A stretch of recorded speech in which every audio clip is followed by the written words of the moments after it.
Hello, hello. Welcome to Homemade, everybody. Good to see you. Excited to cook with you. My name is Chef Alex. Here, joined with me today by Chef Samantha here in the chat. Hey there. How you doing?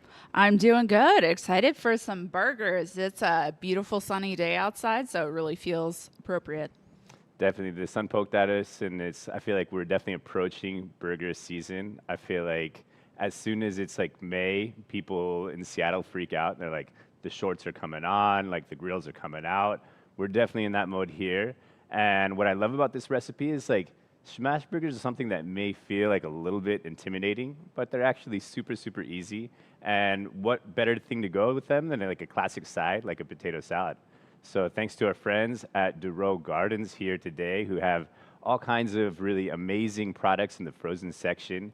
Here you got a selection here in the front of some of the frozen herbs that they have that we're going to be using today, along with some of their onions as well, kind of like a caramelized onions, which are such a pain to make, and so they really make a lot of like that prep a lot easier in terms of having a base to go to and having something to draw from without having a fresh herb garden at your disposal. So really lucky to have these amazing projects with us today and really excited to make these smash burgers. Smash burgers are one of my favorite things in the world. I'll be honest. If like there's a top 10 favorite dishes, smash burgers are on there. Do they fall somewhere on your pyramid of foods? What do you think, Samantha? I'm curious. There was a long time where I wasn't a burger like person, but I think smash burgers were the first that I'm like, "Oh, yeah, I get this. Like I understand." And there's a couple of places here in Seattle that make really awesome smash burgers, and so I've definitely come around. Definitely, and I feel like I don't know if there's other places that have encountered this, if this is true for people in the chat. I'm curious, but at least in our neck of the woods, it feels like there was just a total smash burger craze. Like people just started going really wild for them over the last maybe like it's really 10 years, but especially 5 years. Tons of just fast casual places are incorporating into their menu, and I'm here for it. Everyone's kind of giving it their take, and that's what's fun about them. Is like once you understand the basic mechanics of how to make them properly, there's so much you can do to really customize it and make it your own, whether it's incorporating some like these sorts of things like herbs into aiolis and sauces, or you're thinking about like pickles and fun local greens to add into the salad as well. Even with the potato salad, like that's also a blank canvas. That's an opportunity to incorporate other ingredients based on seasonality as other things come into play with things like radishes or peppers, corn, all of those could be really fun to put into the salad as well. But yeah, without further ado, let me kind of walk you through some of the steps that we're going to go through here. Just to kind of get things moving along, one of the first things you're going to want to do is get the potatoes going for your potato salad. Since that's going to take the longest, I pre-cut them here.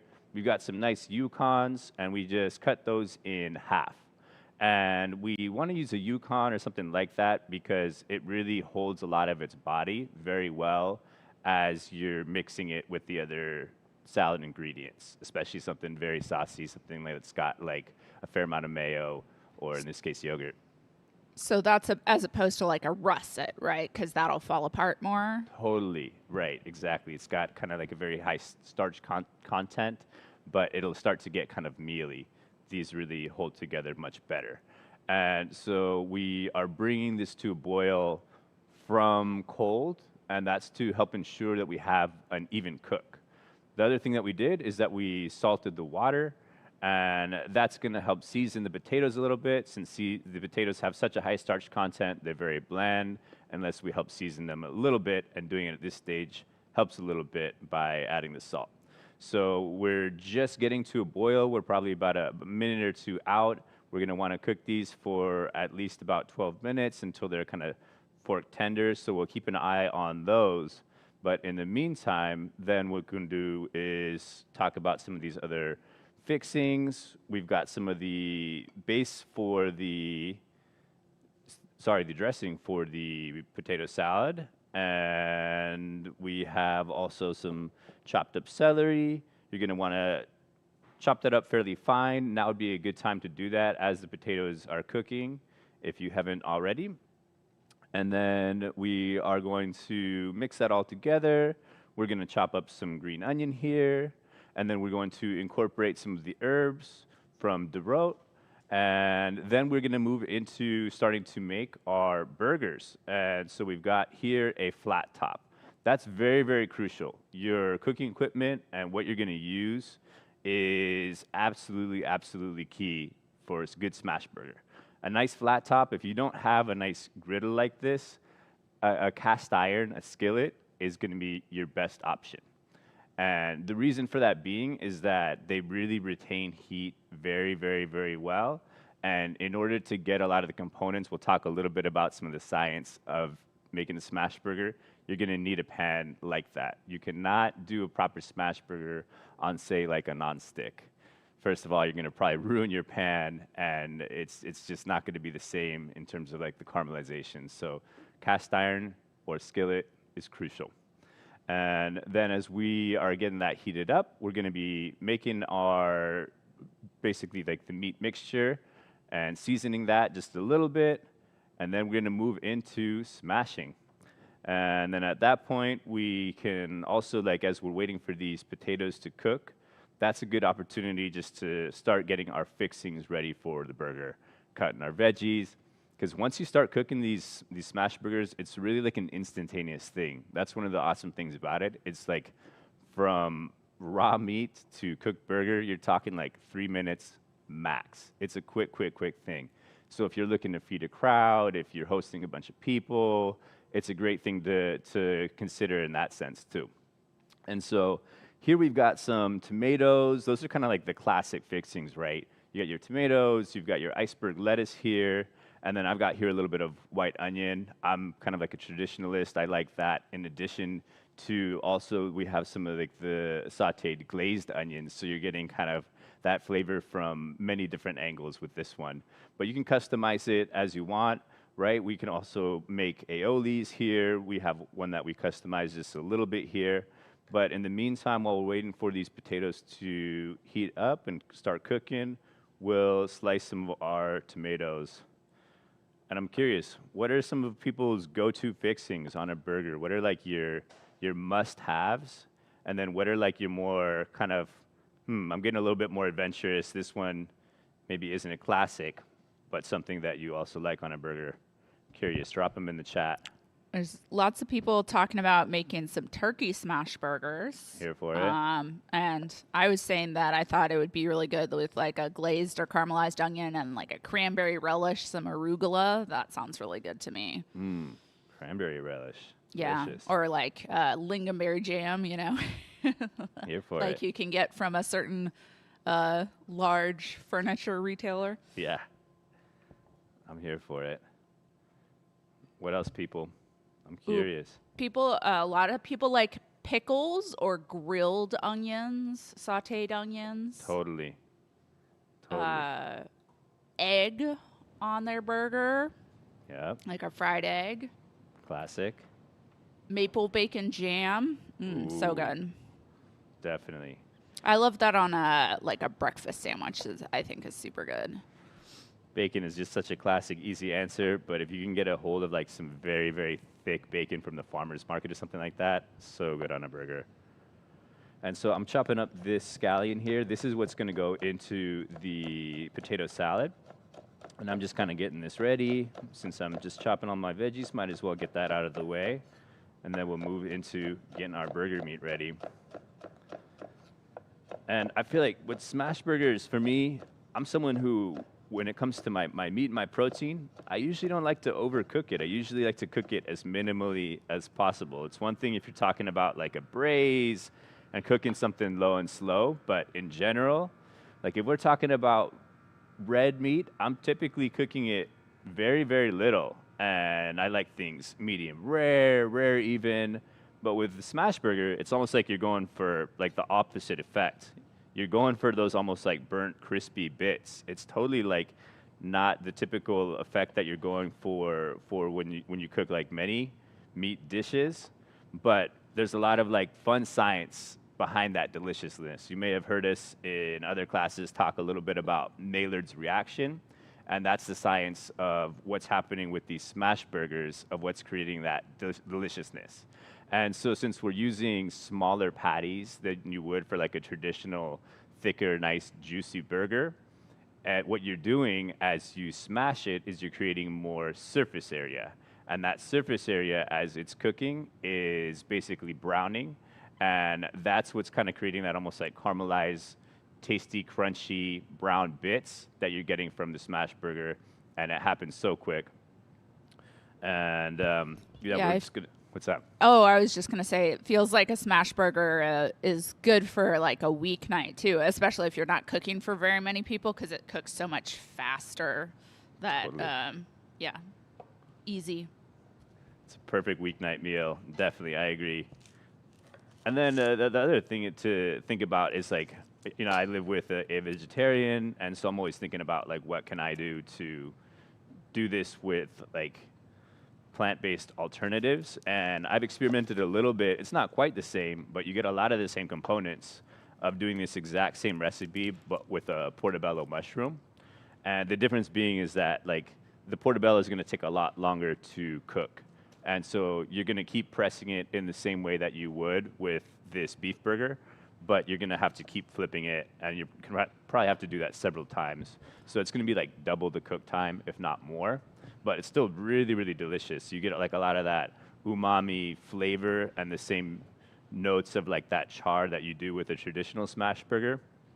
So, there are ways to make it meatless as well. Have you ever tried this with like Impossible meat or any of those like very similar to ground beef? I haven't. I know that people do and have had good luck. I'm truthfully a little bit scared of some of those things on the market that just have like a fair amount of additives and that kind of thing. And so usually I'll just do kind of like a traditional mushroom if I'm trying to do like a non-meat burger. Or sometimes I'll do like a black bean combination of like Ooh. lentils and black beans. Yeah, I love doing love a that. black bean burger. I feel like Yeah. it's one of those things where it's like not really trying to be a meat burger, but it's like Exactly. good by itself. It's in its own lane, and like I'm all right with that. And what's nice is that you can add a lot more seasoning. I feel like with For sure. those kinds of burgers than like a traditional meat burger, even a lot of the time. Y- And so yeah, I love just sautéing a ton of say different onions and garlic and even like some ginger, which I wouldn't do as much with a traditional burger. And yeah, let's Yeah, see. that sounds good. When you do the mushroom, do you like salt it in advance, or is it just like kind of out of the fridge onto the pan, It's sort of? Yeah, good question. It's like pretty much out of the fridge and onto the pan. I'll season it lightly, just a little bit, with just some salt, pepper, maybe like a little bit of paprika, cumin, but not a whole lot. And then I might season just a little bit at the end, since that seasoning kind of comes off as it's cooking, or might like burn a little bit. And maybe just finish it with a little bit of some kind of like acid, like a little bit of apple cider vinegar or red wine vinegar, and there you go. Call it a day. I know that there's other methods of like pressing, what is it, lion's mane mushrooms and marinating it in red wine, and that'll give it like that actual meaty kind of bloody look when you cut into it. And with the seasoning too, you can marinate that for like a few hours, and it really actually does look like a piece of meat. But Huh, wild. Yeah, I think it could be fun to try a portobello and kind of do it Juicy Lucy style, like cut yes, into it sideways, put a slice of cheese, and then press it and grill it. That totally, sounds good. totally. Yeah, and then we're just getting ready here. These potatoes are just going to need a few more minutes, and I'm just going to get this skillet slowly heat up, and it'll take probably a few minutes. So we're going to just get this ready while we start to prep our meat, which I will take out of the fridge here in a second. And we're going to get this skillet heat up to medium hot, so most of the way. Then we'll kind of turn it down if needed, but we're going to crank it up quite a bit, and then we'll turn it down. Just grabbing my meat here. All right. And so what we're going to do here is we're going to basically just create little patties. And so we're going to make 8 little balls here. We're going to season our meat, and we're going to make sure to not basically like over mix it. And so one thing that's crucial is that with our meat, we want to season it just a little bit with some salt, with some pepper, but then we're going to mix it with just a little bit of the seasoning, and we don't want to lose too much of all of that good fat. And so we're going to get in here and we're going to mix it well, but we're not going to totally just like get in there with our hands and like massage it so much that we lose all of that good fat. And so here I'm going to just get this going into, here we've got this meat, about a pound. Should yield about, that's going to be 8 portions. And so we're going to go for 8 portions of meat. That means 2 ounces per portion, basically. And so what we're going to do is we're going to get a nice liberal pinch of salt, liberal pinch of pepper, and then this is also when we're going to go with our first round of incorporating the onions from Dorot. And onions are such a kind of like fun thing to have, especially if like they're kind of slightly caramelized, slightly pickled, but they can be kind of like a pain to make in terms of your prep. And so what's fun about these from Dorot is that there's the equivalent of like actually 3 whole onions in this container. And you can see they're in these really like convenient little cubes. And so they're very easy to just kind of like pop out from a frozen state and then incorporate into dishes like this. And so we're gonna pop half of them into the meat here, incorporate them with that salt and pepper, and then we are going to see if this is just kind of heating up. I can feel it's already getting there, but it still needs a little bit. And so in the meantime, I'm just gonna grab one more plate here to get my meat onto once the patties are ready here. And ready to start forming. So again, we're gonna save half of the onions for the later components and to get these into the burger as well. And then we can use it as a spread for what we don't use. We can just put it directly onto the buns. And this is like a nice chance, you know, if you're thinking ahead, you could use gloves or just be sure to wash your hands very, very well. That's another option. And then this is that moment where you get to be kind of like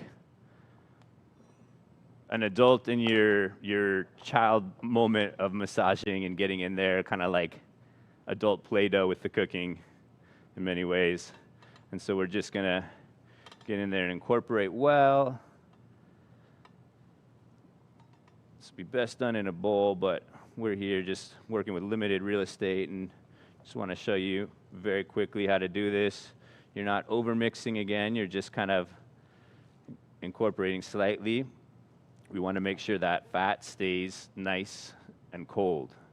If we get that fat to melt, it's not going to be as juicy of a burger. And so that's kind of what we're going for, is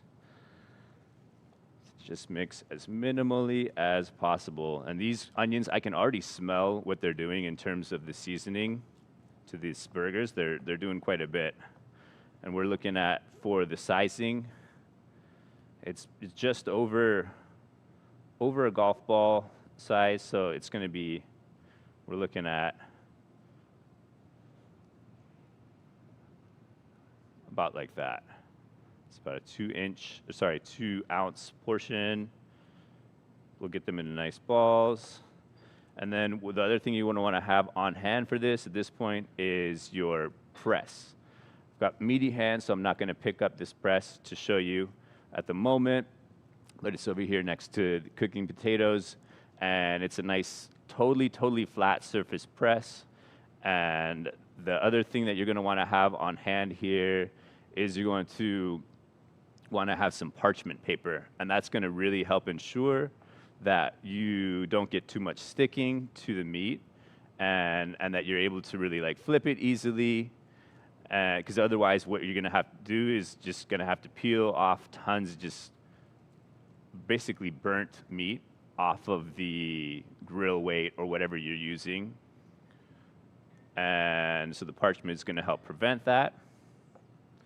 And then the other thing that you're going to want to do is to have a spatula with a very kind of like flat bottom. You don't want any like basically a serrated or like a not smooth bottom spatula. You want a totally flat bottom spatula. And that's going to also help you ensure that you can like use that same spatula to press down and get some even cooking. And the more even cook you can get, so the harder you can press down, the better those smash burgers are going to be in terms of both how easy it is to flip them and how evenly they're cooked everywhere. And then just about there. One of the folks was asking, how far in advance can you kind of make the meat mixture without it, start to get like denser, kind of hammy? You know how it starts to cure if you let it sit for too long with the salt in. Yeah. Do you have any recommendations about that? Yeah, that's a good question. If you like say you want to do it, you want to make the meat mixture the day before, I wouldn't really add hardly any salt, just a little bit in the mixture. You can season as you're cooking. And so like you could do it, you can leave it for hours, season like that, but I wouldn't do it like the day before or all day. I would just do just for a few hours, not a whole lot more than that. You can always season basically as you're starting to cook them. And this is already getting pretty hot. This is definitely getting to that point. I see there's already getting some color to the flat top here. And I'm just gonna check and give a look on these potatoes and see if we're getting there. Yeah, these are fork tenders, so we are there. And in the meantime, I'm just gonna turn this down just a bit here. Get this off. Beautiful, perfect timing. I'm curious if anyone has any interesting takes on their potato salads at home. Any little tricks, fun things you do? Curious, drop them in the chat. Yeah, Steph had shared a little bit earlier that she doesn't mix it up fully, but she'll do the like vinegar and mustard on the potatoes while they're still hot, so that gets soaked up, and then mixes in the rest of the dressing later. Here for it. Kind of like a warm salad. Here for it. So I'm just kind of letting these continue to cool and do their thing here. And we are just getting ready to start smashing. And so you'll notice that I'm not adding any oil. And the reason being is that there's so much fat content in these patties here. And so the one thing that you're gonna wanna also have on hand here ready to go is the cheese. If you're putting cheese on, you gotta have it there immediately ready. As soon as you basically flip it, you're ready to add your cheese. And truthfully, if we're talking smash burgers, there's no comparison to American cheese, just the way it melts. You want something that has like a very, very quick melting point, and American cheese is engineered specifically for that. So you can use other cheese, but American cheese is going to be the best. Otherwise, you may have to kind of shred it. You may have to cover up the burger to get it to melt properly. There's all kinds of other things that you're going to need to do if it's not American cheese. You could probably, if you were going for a little bit of a different flavor, use something like brie, right? Something that's already very soft and melts easily. Yeah. But not that classic, we're going for a very classic flavor profile here. Totally. Definitely. We're going for a very classic one. And yeah, in the meantime, what I'm going to do is I'm just going to turn this down just a second because this is going to be so quick to cook that what I'm gonna do is I'm gonna just get firstly our buns going and just toast those just for a second. You can use a little bit of butter. That's ideal. If you have some on hand, that's great. And this is just gonna toast for a couple minutes there, max, probably even less than that, just to kind of give it some color.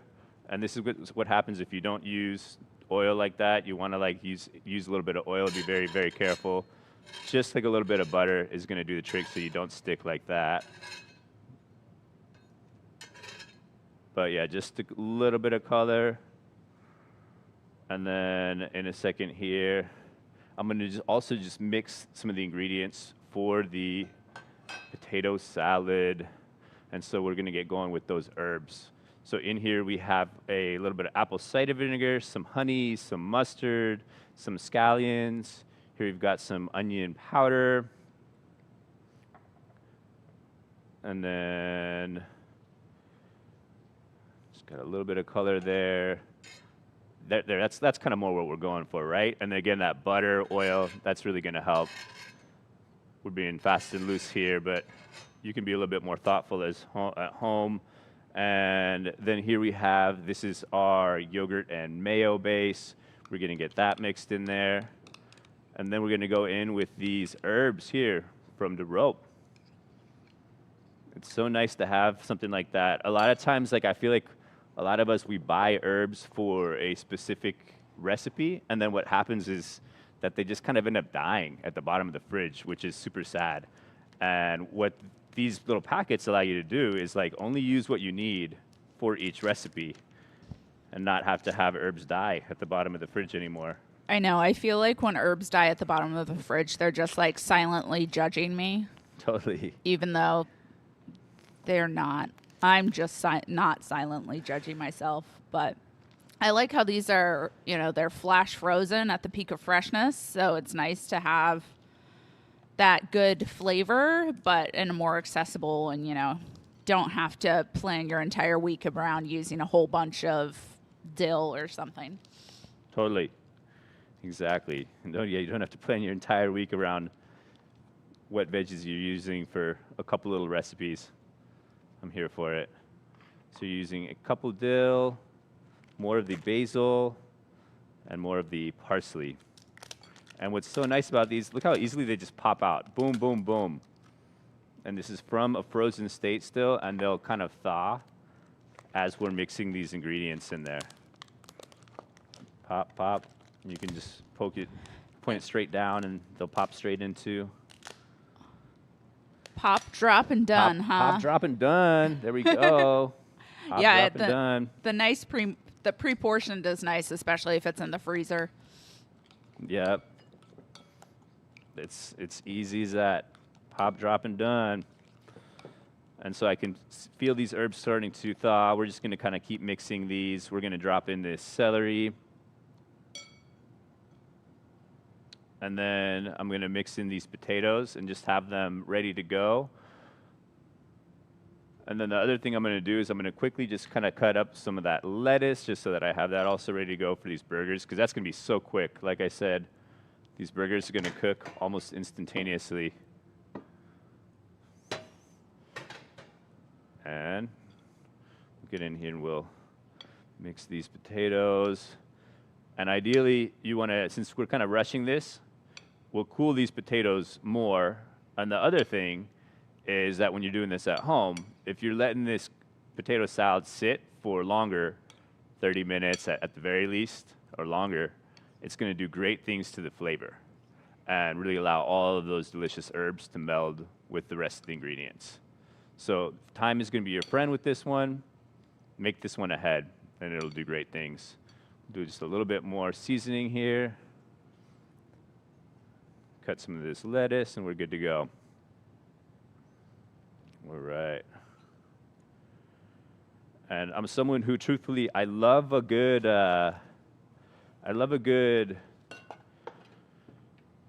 iceberg, but I'm also here for like a radicchio or something like that, something like less typical.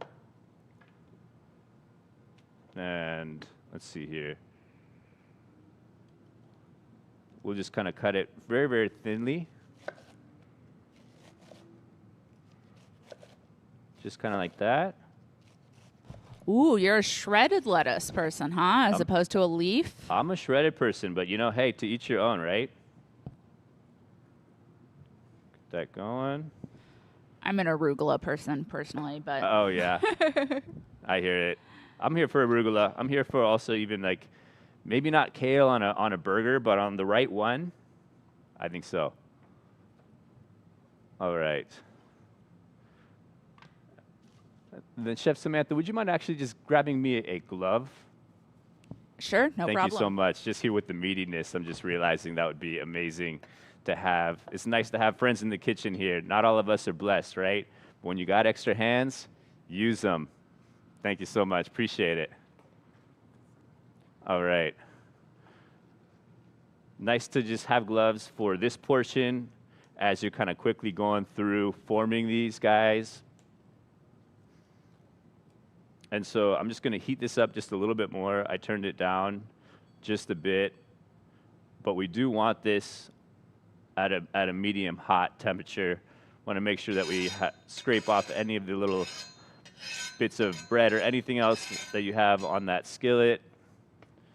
And then we are just about there, yes. So what we're going to do is we're going to place one down.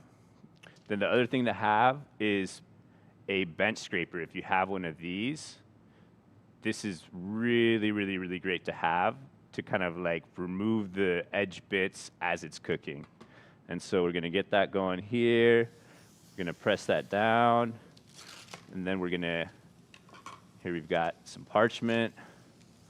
Boom. And smash. This is the fun part. And you're gonna smash it until it's like, you'll see it's pretty Pretty much like a quarter thin. inch. Yeah, pretty thin. Maybe like about a quarter inch. It's about that. And this will cook in like less than 2 minutes, really.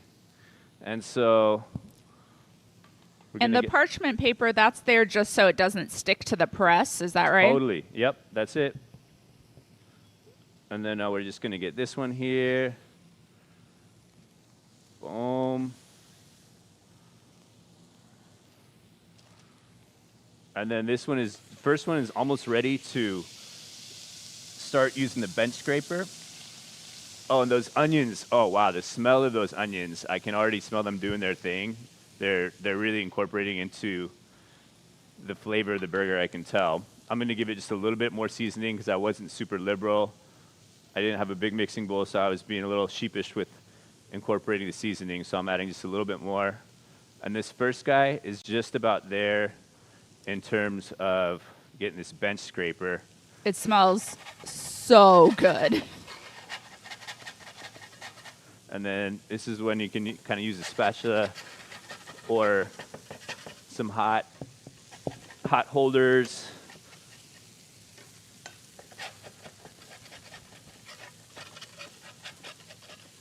And it's okay if it's kind of falling apart. That's like part of the game. And it'll still be delicious. And so now this has been cooking for probably about a couple minutes. That's looking pretty nice. And then this is that point when I'm gonna want to get some cheese on top. It's gonna melt so quick. And then here we're gonna get this bench scraper just about there. Oh yeah, smelling amazing, folks. The onions are doing their thing. The fat from the burgers is starting to season. And then I'm just gonna take off this second one. The first one is just about ready to get off. And so what I'll do is I'll just flip this one, get some cheese. Looking pretty good. I got a little sticking there, but pretty good. And then we'll get another piece of cheese here. Throw this other one on top so that it stops cooking. Boom. There we are. And then we're ready to pretty much Yum. serve here. It's basically done cooking. And so I'm gonna get this off. We'll cook those off for the whole team in just a second here. But in the meantime, let's see how we did. Get this off here. I'm gonna keep kind of mixing this potato salad. Chat is very impressed by the sheer diameter of those burgers. Totally, yeah. We're gonna have some definitely like we got some bigger burgers than the buns. This is what I was a little bit bold with the sizing, so you can do it a little bit smaller. But personally, I don't mind if the burger's like a little bit bigger than the bun. I'm here for it. But let's check it out. And so what we're gonna do here is we are going to get it onto a little plate here, and I'm going to first. I have this aioli, which is kind of like a sambal chili aioli. I love a good spicy aioli. I'm gonna get this off here too. We'll just get it off the heat slightly. And so I've got this sambal chili aioli. You could do like a sriracha aioli, but the world is your oyster, right? I love a nice kind of like spicy kick. And personally, I think it's nice to add it to both the top and the bottom buns. Get seasoning from both angles. And then there's different ways to assemble a burger, right? Like there's so many different nuances people will tell you.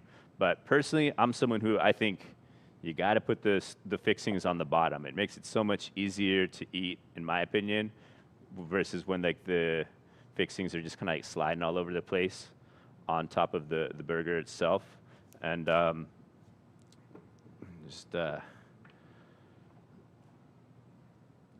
we go. Let's change the glove here, and then we got some lettuce that we'll just do shredded. You could do arugula. Personally, that's another good way to go. And then we'll just do about like that. And then we could do also some of the onions. Here's where we have some of these glazed onions still, where this is a chance to, boom, just pop and drop. Another little bit of onion directly on the bun. You can spread that around for just a little extra, oof, it's almost like onion jam. That's doing good things. And then the last piece that I forgot about here, which was the pickles. So we'll throw those on there, and then we're good to go.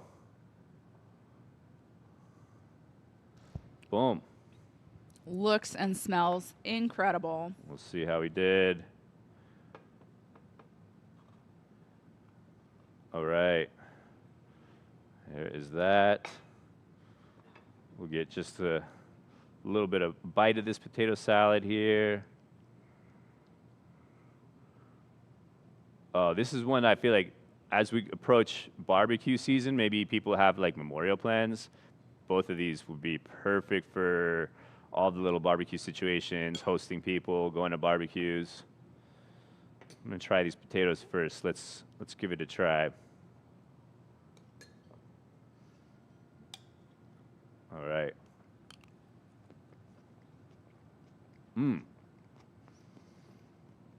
The vibrancy of the herbs really just brings this all to life. That is fun. And I feel like because of like the prominence of all the herbs, you can make this one a little bit healthier. You don't need to use as much mayo or as many condiments as you do with a lot of other potato salads, and it's still delicious. And this is the moment of truth, y'all. Let's see how we did with this burger. All right.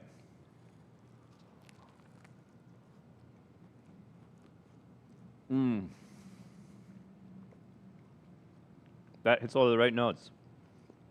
That is fun. Yum. The onions are like the secret weapon. You might not think to incorporate those into a smashburger, but thanks to our friends at Dorot Gardens, that's special. It gives it an extra kick. I'm excited to share this one with the rest of the people at the office.